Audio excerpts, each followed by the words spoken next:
kasih buat cintamu yang tanpa batas. Kau berikan hidupmu, jadikanku berharga. Terima kasih buat cintamu yang tanpa batas. Kau berikan hidupmu, jadikan aku indah. Terima kasih.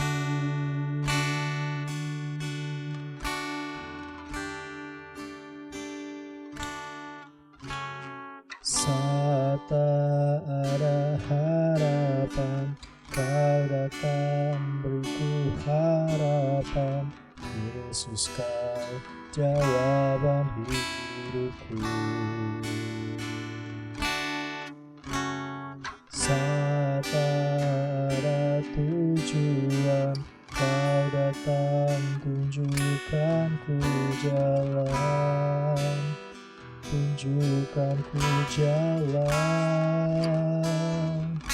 Terima kasih buat cintamu yang tanpa batas. Kau berikan hidupmu, jadikanku berharga. Terima kasih buat cintamu yang tanpa batas. Kau berikan hidupmu, jadikan aku indah. Terima kasih.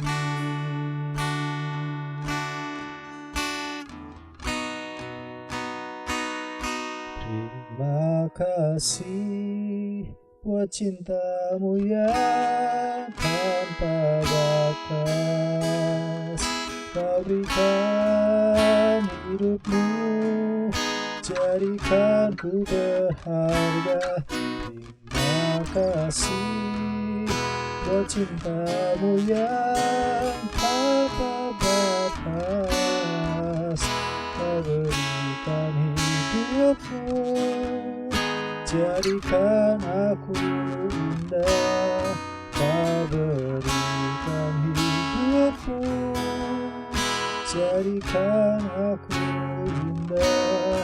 Kau berikan hidupmu, jadikan aku indah. Terima kasih.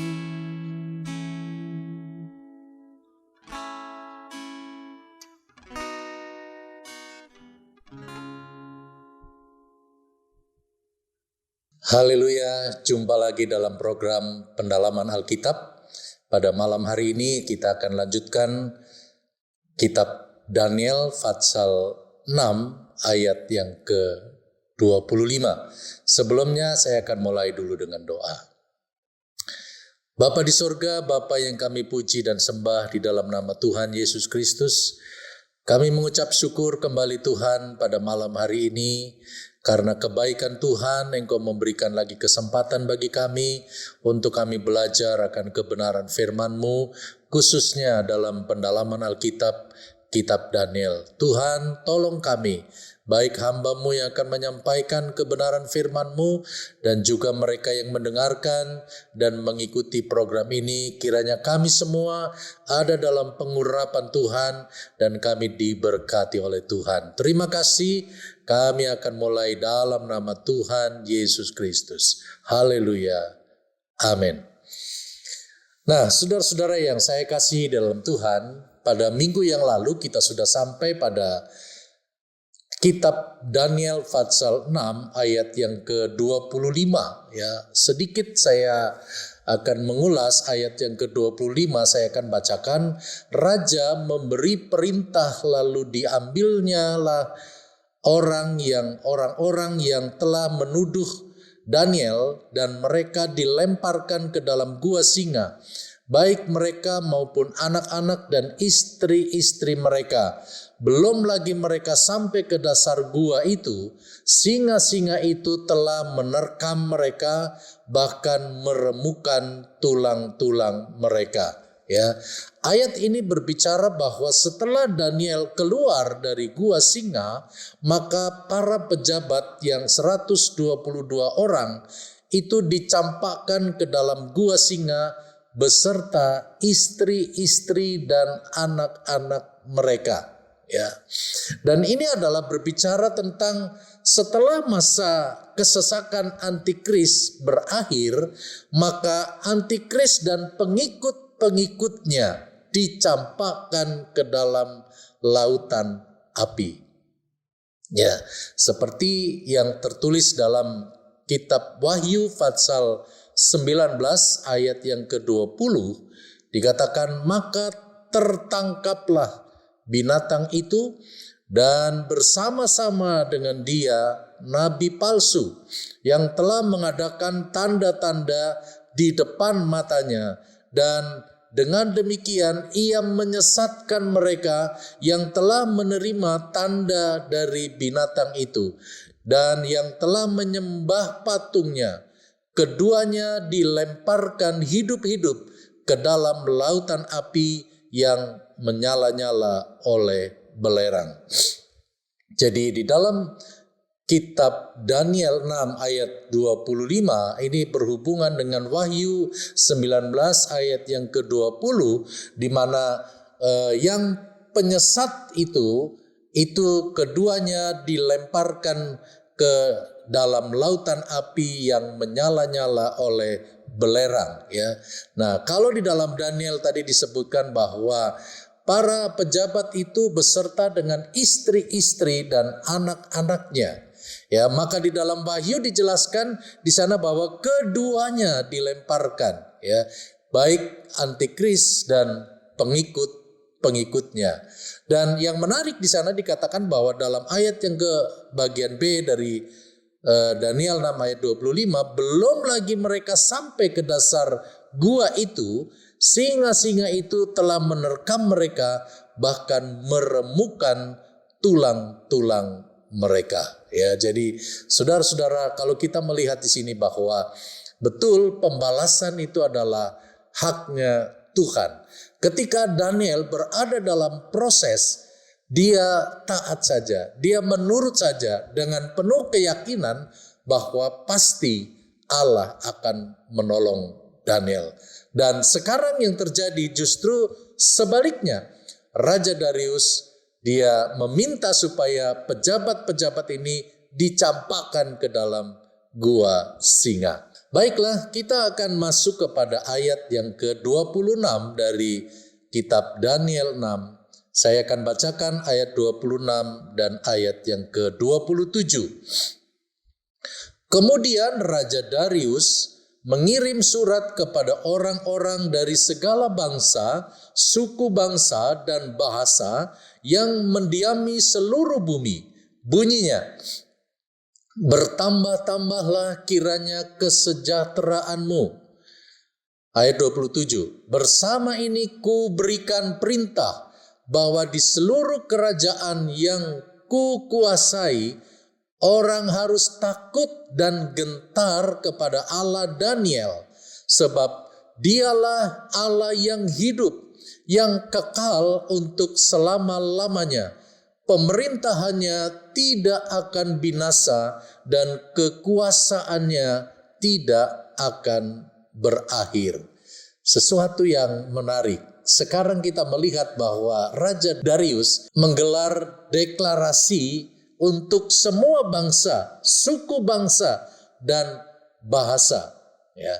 Dan deklarasi itu isinya ada 5 hal. Yang pertama dikatakan bertambah-tambahlah kiranya kesejahteraan Daniel. Ya. Orang yang sudah dikucilkan, ya, tetapi karena dia menyembah kepada Allah yang hidup, maka justru Raja Darius berkata, bertambah-tambahlah kiranya kesejahteraan Daniel. Lalu yang kedua, seluruh kerajaan takluk dan gentar kepada Allah Daniel. Ya, kita melihat bahwa Raja Darius akhirnya mengakui Allah yang disembah oleh Daniel itu adalah Allah yang berkuasa untuk menolong dan menyelamatkan orang yang menyembah Dia. Ya. Dan ini menjadi gambaran buat kita sebagai orang-orang yang percaya kepada Tuhan. Sebesar apapun tantangan dan masalah yang kita hadapi, kita harus yakin bahwa Allah yang kita sembah adalah Allah yang berkuasa. Dia sanggup menolong dan memberikan jalan keluar. Di sini kita melihat Raja Darius akhirnya dia berkata seluruh kerajaan takluk dan gentar kepada Allah Daniel. Lalu yang ketiga, kerajaan Allah Daniel kekal untuk selama-lamanya. Ya, memang Allah kita adalah Allah yang kekal. Kerajaannya adalah dari dulu, sekarang, dan sampai selama-lamanya. Dari awal sampai ke akhir, kekal adanya. Itulah yang dinyatakan oleh Raja Darius. Ya, lalu yang keempat, pemerintahannya tidak akan binasa. Ya, pemerintahan Allah tidak akan binasa. Ya, dan yang kelima, kekuasaan Allah Daniel tidak akan berakhir. Ya, akhirnya bahwa Raja Darius mengakui Allahnya Daniel adalah Allah yang kekal sampai selama-lamanya. Ya. Nah, ini menggambarkan tentang setelah masa aniaya besar, gereja itu akan masuk dalam 1000 tahun damai. Dan deklarasi Raja Darius menggambarkan tentang 1000 tahun damai. Ya, akan ada kesejahteraan terus bertambah-tambah. Ya, seluruh kerajaan akan takluk kepada Allahnya Daniel dan seterusnya dan seterusnya. Lalu kita masuk kepada ayat yang ke-28. Ayat yang ke-28 dari kitab Daniel pasal 6 berkata begini. Dia melepaskan dan menolong dan mengadakan tanda dan mujizat di langit dan di bumi. Dia yang telah melepaskan Daniel dari cengkeraman singa-singa. Ya. Ada 3 alasan mengapa Raja Darius mengeluarkan deklarasi. Ya. Yang pertama, Allah telah meluputkan atau melepaskan Daniel dari gua singa. Ya. Lalu yang kedua, Allah telah menolong Daniel ya dari terkaman singa. Lalu yang ketiga, Allah mengadakan mujizat baik di langit maupun di bumi. Ya, itulah yang menjadi alasan kenapa Raja Darius menyampaikan deklarasinya. Nah, sebagai ayat pendukung kita buka dalam Wahyu pasal 15 ayat yang ke-5. Saya akan baca sampai kepada ayat yang ke-8. Ayat 5. Kemudian daripada itu aku melihat orang membuka bait suci kemah kesaksian di sorga. Ayat 6. Dan ketujuh malaikat dan ketujuh malapetaka itu keluar dari bait suci berpakaian lenan yang putih bersih dan berkilau-kilauan, dan dadanya berlilitkan ikat pinggang dari emas. Ayat 7. Dan satu dari keempat makhluk itu memberikan kepada ketujuh malaikat itu 7 cawan dari emas yang penuh berisi murka Allah, yaitu Allah yang hidup sampai selama-lamanya. Ayat 8. Dan bait suci itu dipenuhi asap karena kemuliaan Allah dan karena kuasanya, dan seorang pun tidak dapat memasuki bait suci itu sebelum berakhir ketujuh malapetaka dari ketujuh malaikat itu. Ya.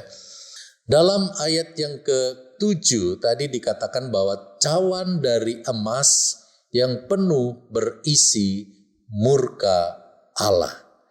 Lalu kalau kita bandingkan dengan Wahyu 5 ayat yang ke-8, di sana cawan emas ya itu mengandung arti doa-doa dari orang kudus ya. Jadi ada dua cawan di sana ya. Ada cawan yang berisi murka Allah dan ada cawan yang mengandung arti doa-doa orang kudus, menampung doa-doa orang kudus. Di dalam kitab Wahyu ini mempunyai hubungan satu dengan yang lain. Jadi ini menggambarkan tentang doa anak-anak Tuhan, anak-anak Allah yang dianiaya, yaitu di cawan yang ada di Wahyu 5 ayat yang ke-8, dan ada murka Allah atas orang-orang yang tidak percaya. Itu yang ditulis dalam Wahyu 15 ayat yang ke-7 ya.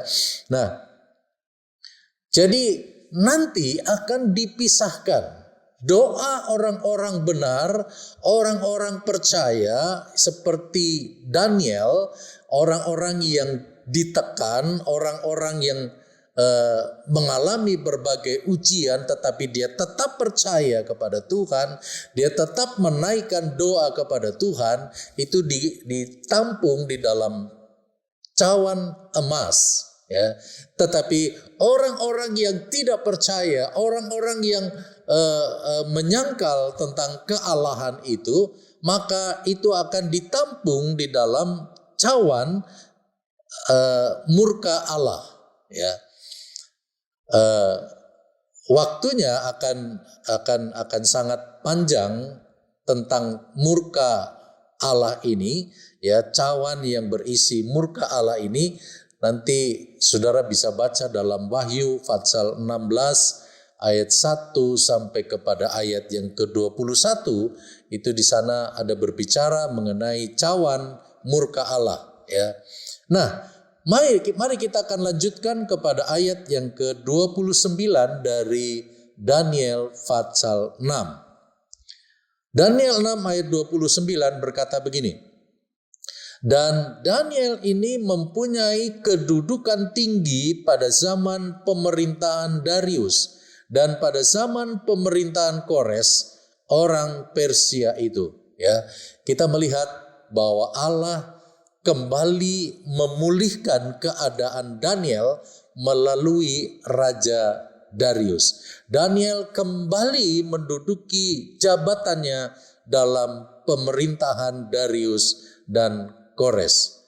Bahkan setelah kita melihat Tuhan menyatakan kuasanya, ya, inilah cara Allah untuk menyatakan kuasanya, ya, yaitu Dia justru mempermalukan musuh-musuh orang yang beriman dan yang setia kepadanya. Ya, jadi tentu secara otomatis orang-orang yang memusuhi Daniel, orang-orang yang tidak suka terhadap Daniel, yang sudah menjerat Daniel melalui Raja Darius, akhirnya dipermalukan, ya, dan bahkan dia mendapatkan hukuman lebih dari yang Daniel alami.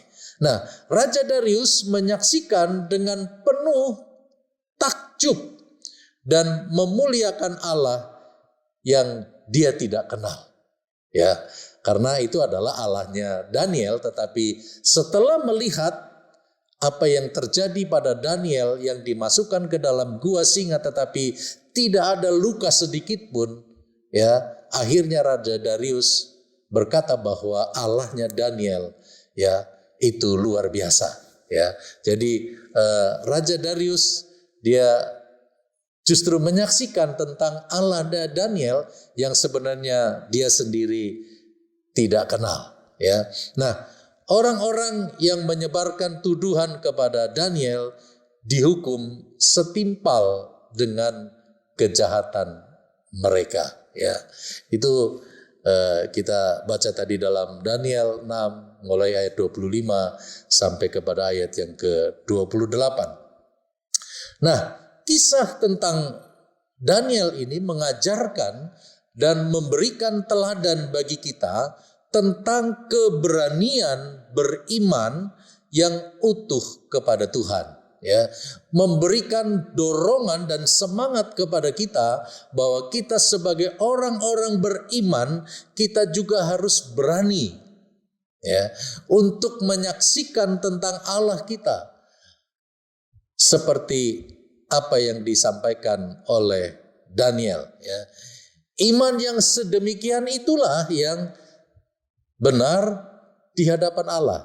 Jadi baik dalam keadaan kemenangan ataupun dalam keadaan tantangan, dia tetap meninggikan Allahnya. Dia tetap beriman kepada Allah. Ya.